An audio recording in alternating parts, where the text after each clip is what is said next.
मी आज करणार आहे पिठलं. आता पिठल्याला कुणी पिठलं म्हणतंय, कोण बेसन म्हणतंय आणि करण्याच्या पण पद्धती वेगवेगळ्या. आता ज्याला पिठलं म्हणजे अगोदर आदण ठेवतात, फोडणी टाकून कांदा टाकतात, मीठ मुरी टाकून फोडणी देऊन कुणी डायरेक्ट हटतात. पण ज्याला हटता येत नाही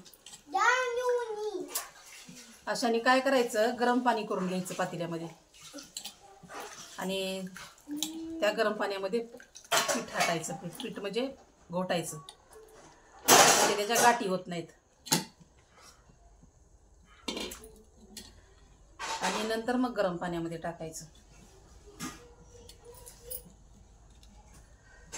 आता बघा, ही हिरवी चिंच आहे, हे बघा, ही मी पाण्यामध्ये शिजवून घेतली आणि शिजवून घेऊन ह्याला मी असं बारीक कुस करून ह्याचं आंबट पाणी काढणार आणि ही पाणी आंबट बेसनमध्ये टाकायचं. मला चुरण्याच्या अगोदर दाखवायचं होतं पण लक्षातच नाही राहिलं.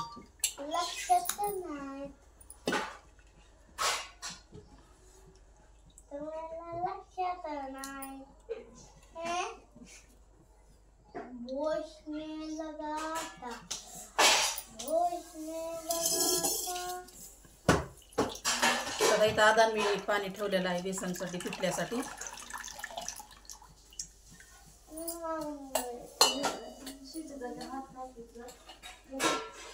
हे बघा, आणि याच्यामध्ये काय टाकायचंय, हे बघा, हे आहे कांदा, कोथिंबर, कढीपत्ता आणि ही आहे हरभऱ्याची भिजवलेली डाळ. मी सकाळीच भिजायला घातली होती.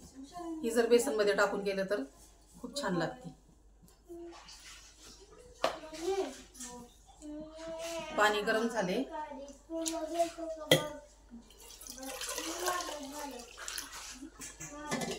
ह्याला थोडं तेल जास्त टाकायचं म्हणजे चव लागते जास्त.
ह्याच्यामध्ये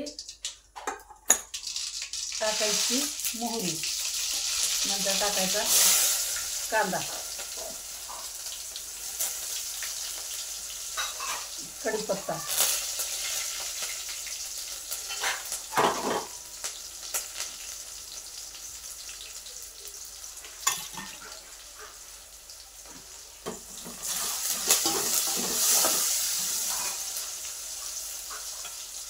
कांद्यामध्ये टाकायचं थोडं मीठ म्हणजे कांदा करपत नाही.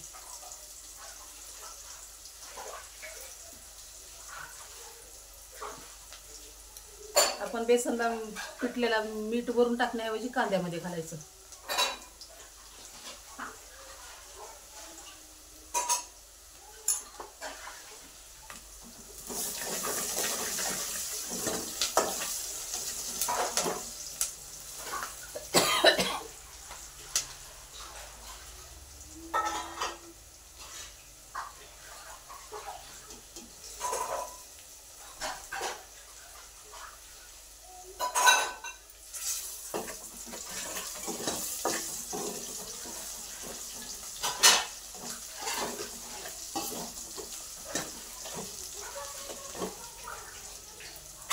त्याच्यामध्ये जर कच्चा कांदा टाकला तर त्याची चव लागत नाही चांगली, म्हणून तो तेलामध्ये भाजावा.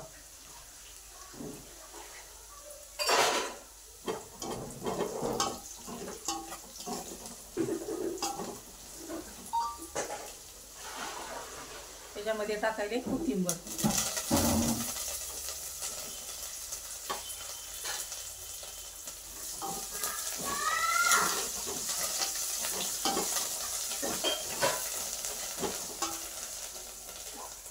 आणि हे बघा, हे टाकायले भिजवलेली हरभऱ्याची डाळ.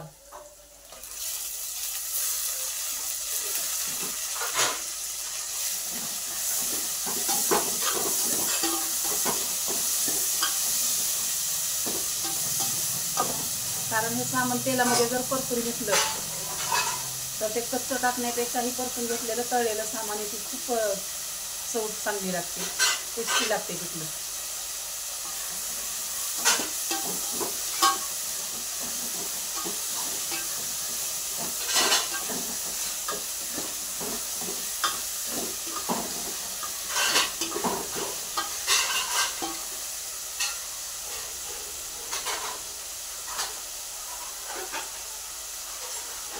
त्याच्यामध्ये टाकते थोडी हळद.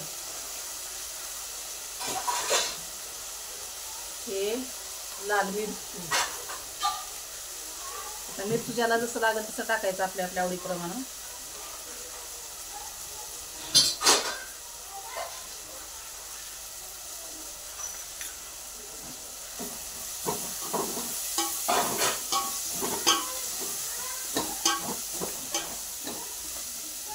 आणि बघा, हे हिरवी चिंच शिजवून जे पाणी काढलं होतं ना, ते पाणी टाकायचं आता.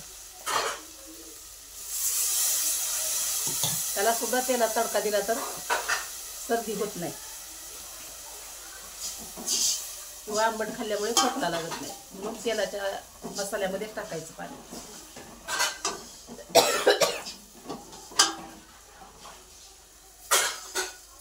आता पाणी आपल्याला जेवढं टाकायचं तेवढं मग वाढवायचं.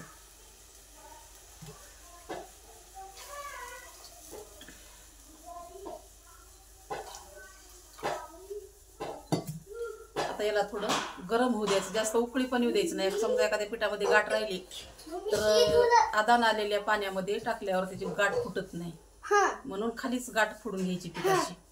आणि ज्याला बेसन करण्यामध्ये परफेक्ट आहे त्यानं वरी जरी हटलं तर चालते.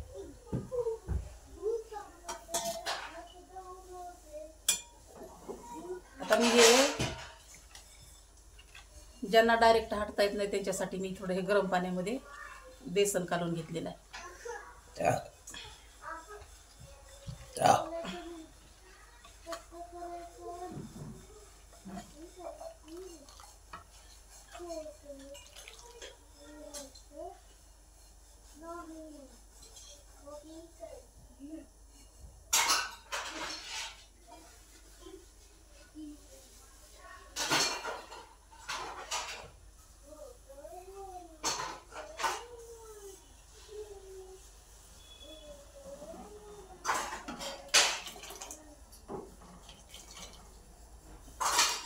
आता डाळ शिजलेली असल्यामुळे त्याला जास्त म्हणजे शिजवण्याचा प्रश्न होत नाही, कारण ह्या बेसनाबरोबर जरी शिजून निघाली तरी पुरेस आहे.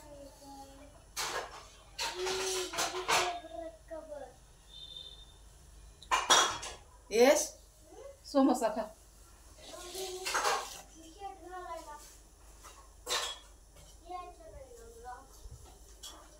हे बघा, हे जे बेसन पीठ मी गरम पाण्यामध्ये हलवून घेतलं होतं, कारण गरम पाण्यामध्ये घरटून असं हलवून घेतलं की त्याच्या गोट्या लवकर फुटतात, थंड पाण्यामध्ये फुटत नाही. आणि काय काय बायकांना तर आदानामध्ये बेसन टाकले की ते बेसनच करता येत नाही, पूर्ण गाठी मोठ्या मोठ्या गाठी जातात. मग त्यानं काय होतंय, तसल्या गाठी खाण्यात आले की थोडं पोट दुखतंय. मग त्याच्यामुळे ज्याला हे जमत नाही त्यांना असं गरम पाण्यामध्ये बेसन पीठ कालवायचं आणि आदानाला की टाकायचं. आणि गरम पाणी असल्यामुळे फायदा होतो एक गाठी निघण्याचा.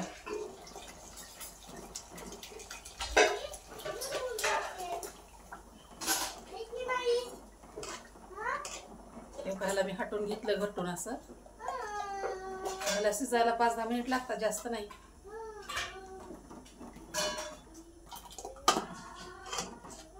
हे बघा,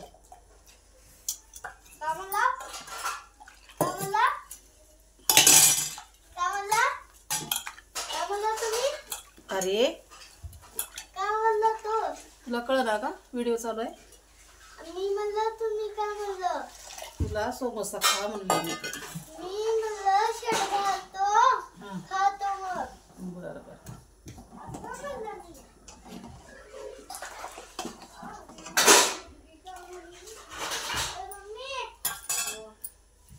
मम्मी, ही छान दिसायला का? आम्ही पण म्हणायचं छान दिसायला का? कमोदी.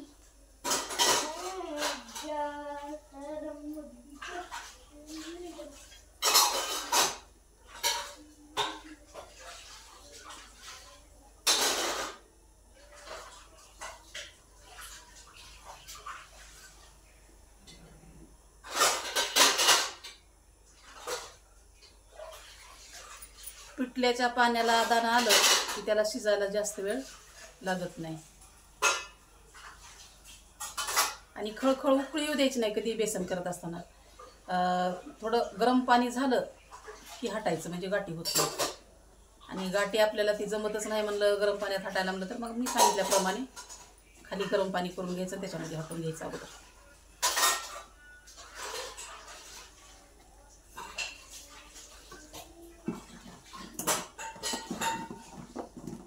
हे बघा किती सुंदर झाले बघा. त्याच्यात एक सुद्धा गाठ नाही. बघा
आता ही खरं तर ही केलेलं पिठलं शिळ्या भाकरी बरोबर खाण्यामध्ये जशी मजा येते तशी ताज्या भाकरी बरोबर खाताना येत नाही.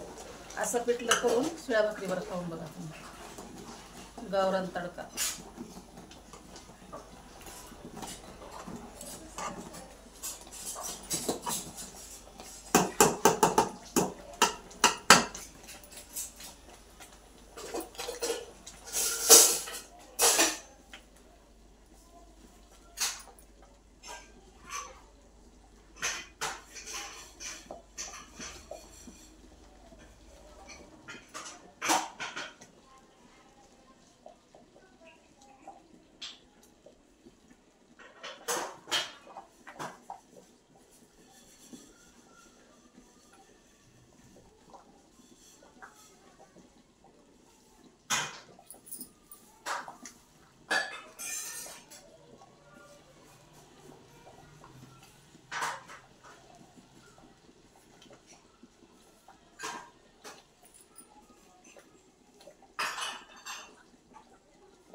बघा आपलं आता बेसन शिजून तयार झालेलं आहे, कारण बेसनला शिजायला जास्त वेळ लागत नाही, जास्तीत जास्त 10 मिनिट. तर आता आपलं बेसन पिठलं, बेसनच यायले तोंडात, पिठलं शिजून तयार झालेलं आहे. कोणी कोणी बेसन पण म्हणते, तसं काय नाही.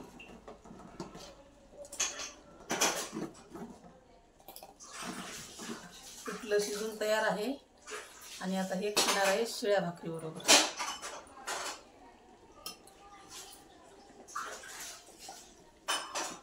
बघा माझं हे बेसन, बघा कसं वाटतंय. हे बघा, हे बघा, खूप छान होते. तुम्ही पण असंच बेसन करून बघा आणि शिळ्या भाकरीबरोबर खाऊन बघा. बघा त्याची मजा काय न्यारीच असते ती. बेसन छान वाटलं तर लाईक करा, शेअर करा आणि सबस्क्राईब करा. धन्यवाद.